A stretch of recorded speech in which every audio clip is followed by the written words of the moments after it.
दोस्तों ये कहानी जो है आप लोगों को करोड़पति बना सकती है।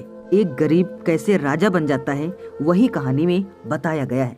दोस्तों एक दिन एक गुरु और एक शिष्य जंगल से होते हुए अपने गांव जा रहे होते हैं। अंधेरा काफी हो चुका था। शिष्य ने अपने गुरु से कहा कि गुरुजी काफी रात हो चुकी है, अगर आप कहें तो आज की रात यहीं आसपास के किसी गांव में गुजार लिया जाए। गुरुजी ने अपना सिर हिलाया और कहा, आगे चलते रहो और बढ़ते रहो। अब थोड़ी दूर गुरुजी आगे बढ़ते हैं। तभी गुरुजी को लगता है कि रात काफ़ी हो चुकी है, अब शायद हमें इसी गांव में रुक जाना चाहिए। गुरुजी एक छोटे से घर के पास जाकर रुक जाते हैं। अब जैसे ही गुरुजी उस घर के पास रुकते हैं तभी गुरुजी के शिष्य ने उस व्यक्ति के दरवाजे को ठकठकाते हैं जिसके सामने गुरुजी खड़े होते हैं। तभी उस घर से एक गरीब आदमी बाहर आता है। तो गुरुजी ने बोला कि हम अपने गांव जा रहे थे, लेकिन काफ़ी रात होने की वजह से हमने इसी गांव में रुकने को सोचा है। क्या हम आज रात आपके यहाँ रुक सकते हैं? गरीब आदमी बोला, हाँ क्यों नहीं, आप दोनों अंदर आ जाइए। जैसे ही गुरुजी अंदर गए तो उन्होंने देखा कि उस आदमी के घर में बहुत ही ज़्यादा गरीबी थी। गुरुजी ने उससे पूछा कि आप काम क्या करते हो?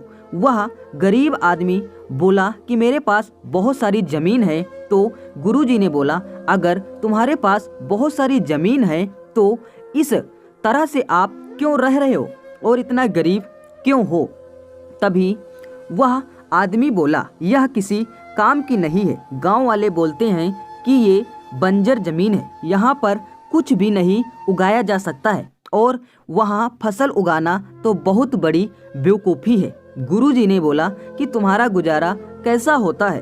तब उसने बोला कि मेरे पास एक भैंस है जिससे मेरा पूरा घर चलता है। ये सुनने के बाद गुरुजी सो जाते हैं और रात में जब सब लोग सो रहे होते हैं तब गुरुजी अपने शिष्य को उठाते हैं और उस गरीब आदमी की भैंस को लेकर अपने गांव चले जाते हैं। शिष्य अपने गुरु से पूछता है कि गुरुजी कहीं आप ये गलत तो नहीं कर रहे हैं और गरीब आदमी की रोजी रोटी इसी भैंस की वजह से चलती है? तो गुरुजी ने अपने शिष्य की तरफ देखते हुए मुस्कुराते हुए आगे बढ़ते हैं और वहाँ से चले आते हैं। अब शिष्य सोचता है कि आखिर गुरुजी ने भैंस क्यों चुराया।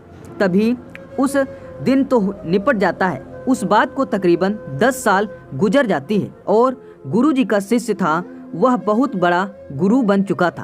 तो एक दिन उन्हें बस गरीब आदमी की याद आती है कि गुरु ने उस आदमी के साथ अच्छा नहीं किया था, मुझे एक बार चलकर देखना चाहिए कि वह आदमी की अब किस परिस्थिति में है। वह शिष्य अपने गांव की तरफ जाता है और वहां जैसे ही पहुंचता है तो वह देखता है कि जहां पर उस गरीब आदमी का झोपड़ा था वहां पर एक बड़ा ही आलीशान महल बन चुका था और उस झोपड़ी के बाहर जो बंजर जमीन थी उस पर फल और फूलों के बगीचे लगे हुए थे। तभी उधर से उस घर का मालिक आता है। शिष्य उसे पहचान लेता है और उस आदमी को बोलता है, तुमने मुझे पहचाना? अपने गुरुजी के साथ आया था, हमने एक रात के लिए आपके यहाँ रुका भी था। अब वो कैसे पहचानता?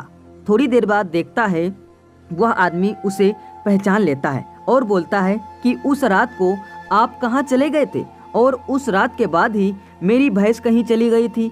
मेरे पास कोई रास्ता नहीं था तो मैंने अपने ज़मीन पर मेहनत की और फसल निकल आई और आज मैं इस गांव का सबसे बड़ा और सबसे अमीर आदमी बन चुका हूँ। ये सुनने के बाद शिष्यों के आंखों में जो है अपने गुरुजी के लिए आंसू आ गए और उसे ये बात अब समझ आई और वो रोने लगा। इस कहानी से हमें यह सीख मिलती है कि गुरुजी ने भैंस क्यों चुराया था, क्योंकि चुराया इसीलिए था कि बंजर जमीन को ये उगाया।